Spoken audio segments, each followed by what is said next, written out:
Giganotosaurus byl, jak jméno značí, jeden z největších moseřových teropodů z čeledi Carcharodontosauridů. Kostra Giganotosaura byla nalezena automechanikem a sběratelem fosilí Rubenem Carolinem v roce 1993.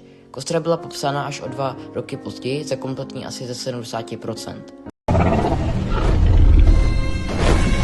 Giganotosaurus v jurském světě měřil 15,5 metrů na délku a 5,5 metrů na výšku. Vážil 9 tun.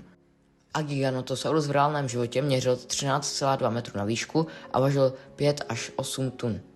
Giganotosaurus v reálném životě vypadal jako Tyrannosaurus rex, ale byl o něco větší. V jurském světě je ukázán úplně jinak. Má tmavě zelenou barvu a má takové špičky, co koukají z kostry.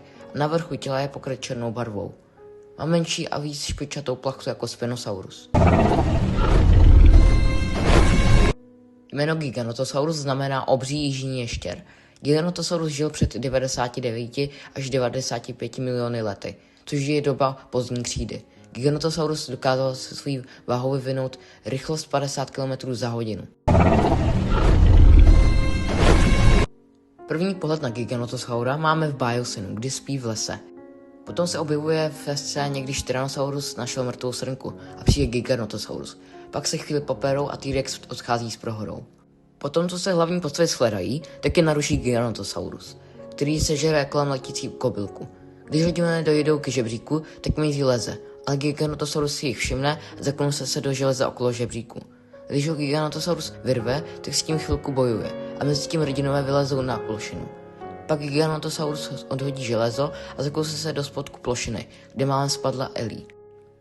Naštěstí ho odlákal doktor Malcolm, tím, že mu do pusy hodil hořící kobylku. Když je Owen u okna, tak za ním se objeví Giganotosaurus a rozbourá sklo. Owen se naštěstí vyhne, ale pak Giganotosaurus zatáhne Claire lanem k sobě.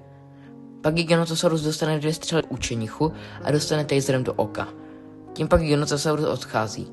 Pak se rodinové setkávají v souboji mezi Giganotosaurem a Tyrannosaurem. Giganotosaurus pak omráčí Tyrannosaura a všimne si hrdinu, ale pak ho odlákají tím, že střelí světlici. Pak si Giganotosaura všimne Therizinosaurus, tím začne další boj. Pak Therizinosaurus a Tyrannosaurus obklíčí Giganotosaura a Tyrannosaurus ho strčí, tímž se Giganotosaurus napíchne na drápy Therizinosaura. Tím je konec Giganotosaura. Pokud byste chtěli další dinosaura nebo stvoření, napište do komentářů. A budu taky moc rád za like a odběr.